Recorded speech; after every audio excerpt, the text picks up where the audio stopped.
नमस्कार, मैं डॉक्टर राजेंद्र प्रसाद आज NIOS की DLED की कक्षा में आप सभी का हार्दिक स्वागत करता हूं। आज हम पाठ्यक्रम कोड 502 के अंतर्गत शीर्षक अनुसूचित जनजाति बालकों की शिक्षा पर चर्चा करेंगे। आज हमारे साथ डॉक्टर अखिलेश कुमार, शिक्षा विद्यापीठ शाखा वर्धमान महावीर खुला विश्वविद्यालय कोटा से उपस्थित हैं। डॉक्टर साहब, आपका बहुत बहुत स्वागत है। जैसा कि आप जानते हैं कि भारत को स्वतंत्र हुए बहुत वर्ष हो गए, लेकिन अभी भी अनुसूचित जनजाति वर्ग के बहुत सारे बच्चे विद्यालयी शिक्षा से बाहर हैं। तो आज की इस चर्चा में हम जानेंगे कि इसके क्या कारण हैं, क्या समाधान है, क्या हम कर सकते हैं। तो डॉक्टर साहब, हमारे भावी शिक्षकों को कृपया ये बताएं जी कि अनुसूचित जनजाति के विद्यार्थियों की शिक्षा पर विशेष ध्यान देने की जरूरत क्यों पड़ गई है। धन्यवाद आपका। जैसा कि आपने प्रश्न किया है कि अनुसूचित जनजाति के जो विद्यार्थी हैं उनकी शिक्षा पर विशेष ध्यान देने की आवश्यकता क्यों है। तो अगर आप देखें तो आज़ादी के बाद इतने सालों के बाद भी उनकी शैक्षिक स्थिति में बहुत परिवर्तन, अनुसूचित जनजातियों की शैक्षिक स्थिति में बहुत परिवर्तन नहीं आए हैं।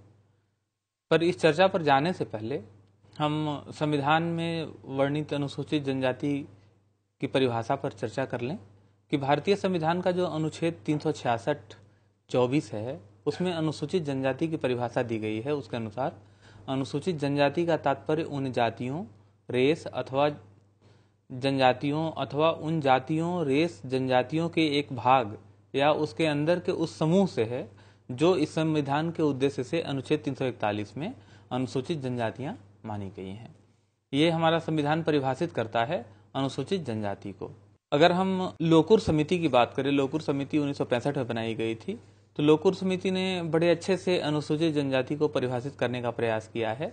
लोकुर समिति 1965 के अनुसार किसी समुदाय के अनुसूचित जनजाति में शामिल किए जाने के लिए उसमें कुछ आवश्यक गुण होने चाहिए, और उन आवश्यक गुणों में पहला गुण है कि उसमें आदि गुणों के संकेत मिलने चाहिए, उसमें प्रिमिटिव गुणों के संकेत मिलने चाहिए, उसकी भिन्न संस्कृति होनी चाहिए, उसके आसपास के अन्य बड़े समुदायों में घुलने मिलने में झिझक दिखना चाहिए, और भौगोलिक रूप से वह अलग होना चाहिए, साथ ही पिछड़ापन।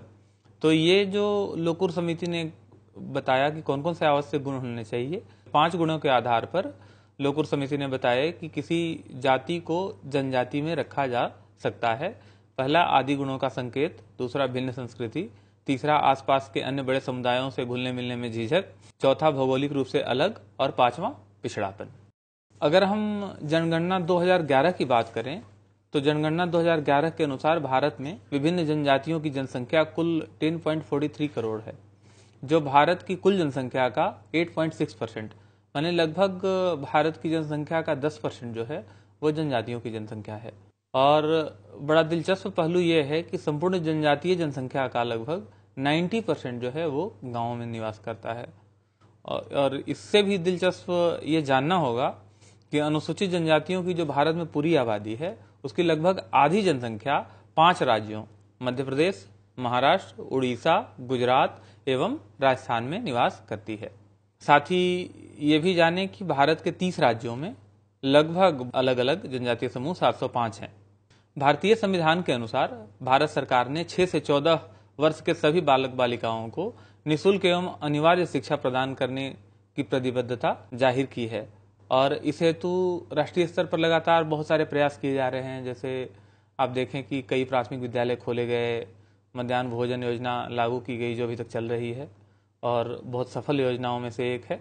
मुफ्त शैक्षिक सामग्री वितरण की योजनाएं चलाई जा रही हैं, मुफ्त यूनिफॉर्म आदि की योजनाएं चलाई जा रही हैं, और इन सबके सकारात्मक प्रभाव देखे जा रहे हैं। परंतु अभी भी प्राथमिक विद्यालयों में 100% नामांकन नहीं हो पा रहा है, और उसमें इनका परसेंटेज तो और भी कम है। खास करके जनजातीय समूह के बालकों का परसेंटेज जो है, जो स्कूलों में नामांकन है उसमें इनका परसेंटेज कम है। उपयुक्त प्रगति जितनी हम उम्मीद करते हैं उतनी नहीं हो पाई है।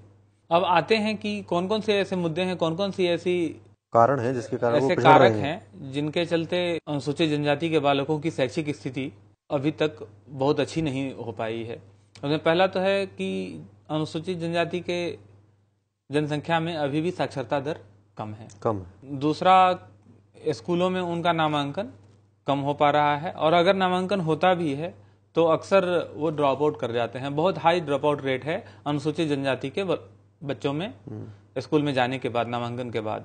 उसके अलावा ये भी देखा जाता है कि स्कूल में जो अनुसूचित जनजाति के बच्चे हैं उनका परीक्षा में जो संप्राप्ति स्तर है वो लो अचीवर है, यूजुअली लो अचीवर देखे गए हैं। हालांकि कुछ केसेज में वो बहुत अच्छा परफॉर्म करते हैं, लेकिन सामान्यतः अगर औसत देखें तो लो अचीवर देखे गए हैं।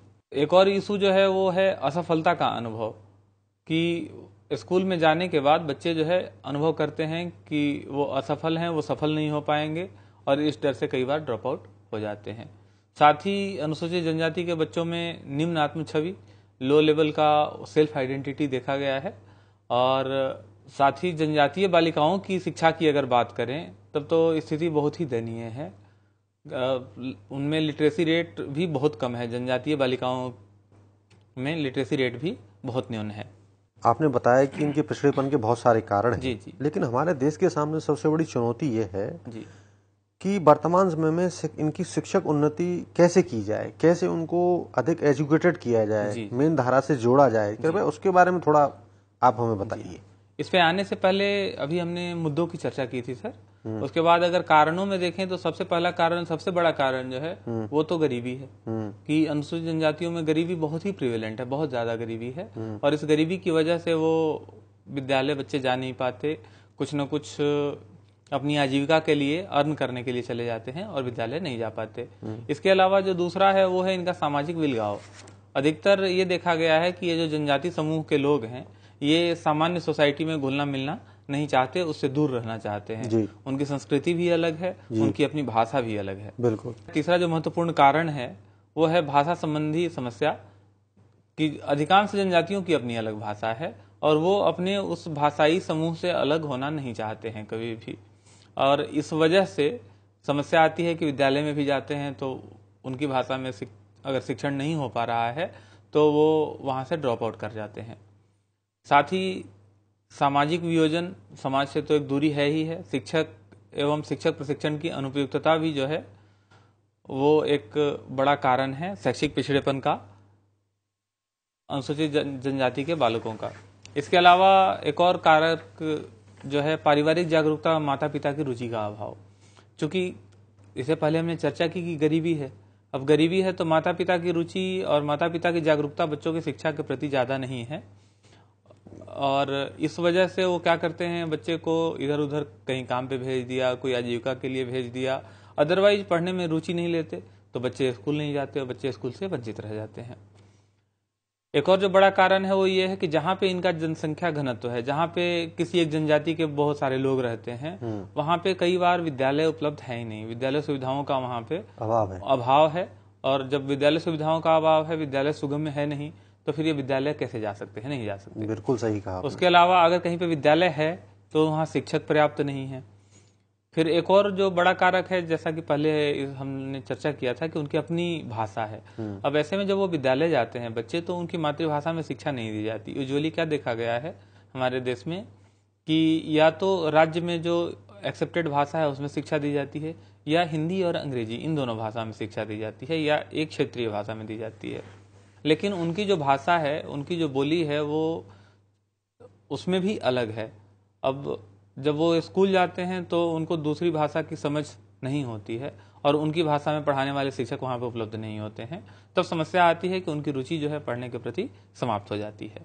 अच्छा डॉक्टर साहब, आपने भाषा को एक बहुत बड़ा बैरियर बताया है इनके लिए। इसको मैं भी महसूस करता हूँ। जैसे कि त्रिपुरा में रियांग जनजाति है, जमाटिया जनजाति है, डारलोंग जनजाति है, इनकी अपनी भाषा है कॉकबोरोक जी, और वहां पर मीडियम है वो है बांग्ला जी, इंग्लिश जी। जब वो बड़े होते हैं, कॉकबोरोक को बोलते हुए बड़े होते हैं, जब वो स्कूल में जाते हैं तो बांग्ला पाते हैं जी, जिसको वो जानते नहीं है। अब छात्रों के बीच में, शिक्षक के बीच संवाद नहीं होता जी। ये बड़ी समस्या है। इस समस्या पर जो है आपका क्या कहना है, कैसे इसको हटाया जाए? आगे के डिस्कशन में इस समस्या पे विस्तार से चर्चा करेंगे। अच्छा। अभी एक बार हम इन समस्याओं की चर्चा पूरी कर लें कि विद्यालय की अनुपलब्धता की जो बात की है वो कई बार कई जगह भौगोलिक परिस्थितियां ऐसी हैं जहां जनजातीय लोग निवास करते हैं कि वहां पे इतनी विरल जनसंख्या, इतनी फैली हुई जनसंख्या है कि वहां पे विद्यालय खोलना फिजिबल नहीं प्रतीत होता है। इसके अलावा कई बार आदिवासी जो गांव हैं, कई बार जनजातियों के जो गांव हैं वो सामान्य जनसंख्या से बहुत दूर हैं। ऐसे में वहाँ पे विद्यालय नए खोलना या उनका संचालन दोनों ही बहुत कठिन काम है और ये भी एक शैक्षिक पिछड़ेपन का कारण है। एक और जो महत्वपूर्ण बात है इसमें वो ये है कि जनजातियों के एक स्थान से दूसरे स्थान पर स्थानांतरित होते रहने की प्रवृत्ति भी कुछ प्रजातियों में देखी गई है। वो कभी भी टिक करके नहीं रहते हैं।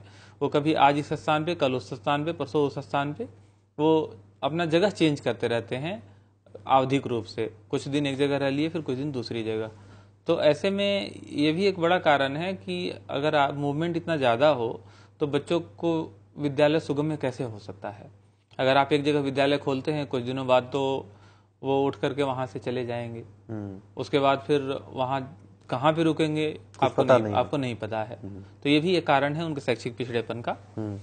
अब आते हैं, जैसा कि आपने इससे पहले बताया था और पूछा था कि इनको उन्नत बनाने के लिए क्या सुझाव दिए जा सकते हैं। तो कुछ तो सामान्य सुझाव दिए जा सकते हैं कि सामाजिक जागरूकता लाने की जरूरत है। जहां जहां भी उनकी जनसंख्या ज्यादा है, जहां जहां उनकी जनसंख्या बहुलता है, वहां वहां नए विद्यालय खोलें। साथ ही एक बड़ी क्रिटिकल चीज है कि शिक्षक प्रशिक्षण में इनके प्रतिनिधित्व को बढ़ाया जाए। खास करके अगर उनकी भाषा के टीचर रहेंगे। अभी जो आपने प्रश्न किया था, जो समस्या आपने बताई थी त्रिपुरा की जनजातियों की, कि उनकी भाषा में पढ़ाने वाले लोग नहीं हैं और उनके कल्चर का एग्जाम्पल देने वाले लोग बिल्कुल नहीं है। तो इस समस्या का समाधान ये है कि अगर शिक्षक प्रशिक्षण में इनका प्रतिनिधित्व बढ़ाया जाए और जहाँ पे आदिवासी जनसंख्या है वहाँ पे उन्हीं के समुदाय के जो शिक्षित लोग हैं उनको शिक्षक के रूप में रखा जाए, तो दो चीजें होंगी। एक तो वो उनकी भाषा में उनको समझा सकेंगे, मतलब उनकी मातृभाषा में उनको बता सकेंगे, और दूसरा जो होगा वो उनके कल्चर से उपयुक्त उदाहरण दे सकेंगे। बिल्कुल सही। दूसरा आदमी जो उनके कल्चर से परिचित नहीं है पूरी तरह से, वो उनके कल्चर का उदाहरण नहीं दे पाएगा। तो ऐसे में एक समाधान तो ये है कि उसमें टीचर ट्रेनिंग में उनकी उनकी जनजातियों का प्रतिनिधित्व बढ़ाया जाए और उनकी जनसंख्या जहाँ पे जिस जनजाति की जनसंख्या ज्यादा है वहां पे उसी के समुदाय के टीचरों को अपॉइंट किया जाए। कम से कम 1-2 टीचर तो रखे ही जाएं।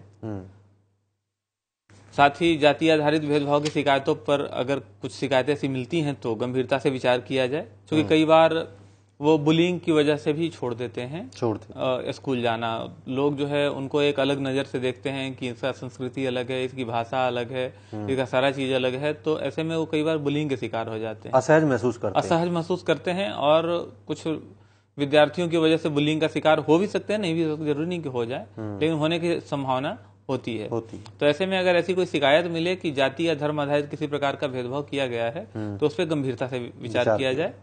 साथ ही एक और जो बड़ी इंपॉर्टेंट चीज है वो है कि विद्यालयों में जो पार्टिसिपेटरी टीचिंग मेथड्स हैं उनका प्रयोग किया जाए अगर पढ़ाने में, तो उससे फायदा ये होगा कि जो सामान्य जनसंख्या है उससे घुलने मिलने में इनको मदद मिलेगी। साथ ही ये सेकेंडरी लैंग्वेज, दूसरी लैंग्वेज, उस समूह का लैंग्वेज भी सीख सकेंगे और इनकी भाषा से परिचय जो है उस दूसरे बड़े समूह से हो सकेगा। फिर दोनों एक दूसरे की संस्कृति से परिचित हो सकेंगे। तो अगर पार्टिसिपेटरी टीचिंग मेथड्स का यूज किया जाए जहां तक संभव हो वहां तक, तो ये भी फायदेमंद हो सकता है।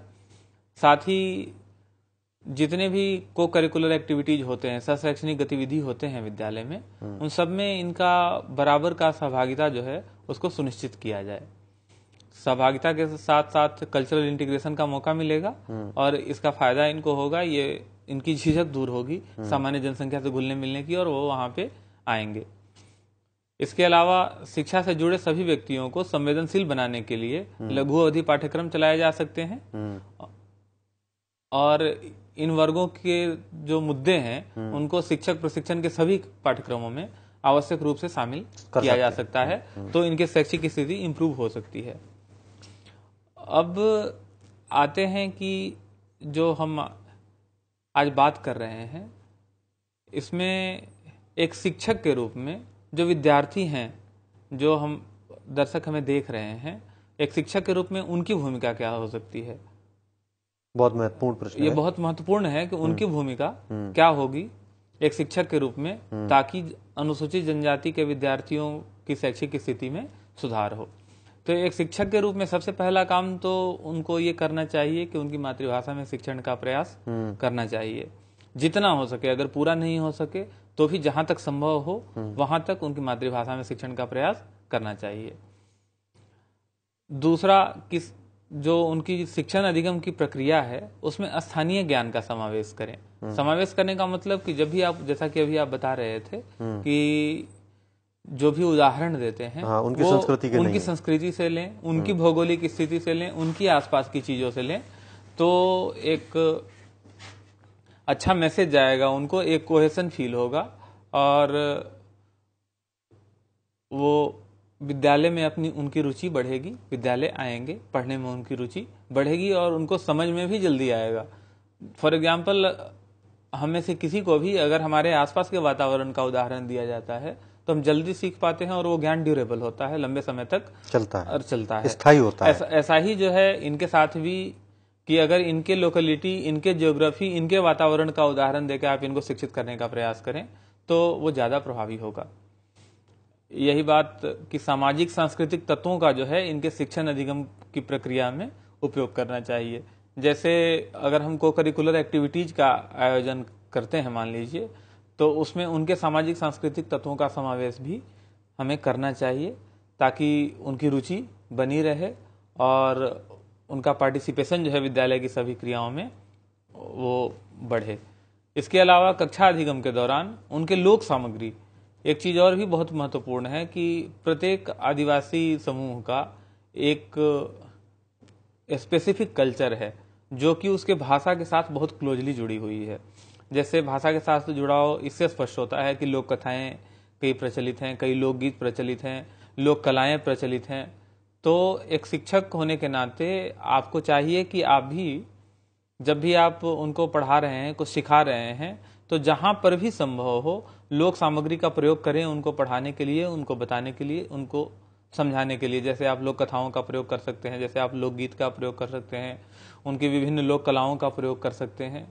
तो जब वो अपने कल्चर से जुड़े हुए उदाहरण देखेंगे, अपने कल्चर से जुड़ी हुई एक्टिविटी करने का उनको मौका मिलेगा, तो स्कूल में उनकी रुचि भी बढ़ेगी, उनकी समझ भी ज्यादा होगी और उनका जो अधिगम है वो भी बहुत प्रभावी होगा।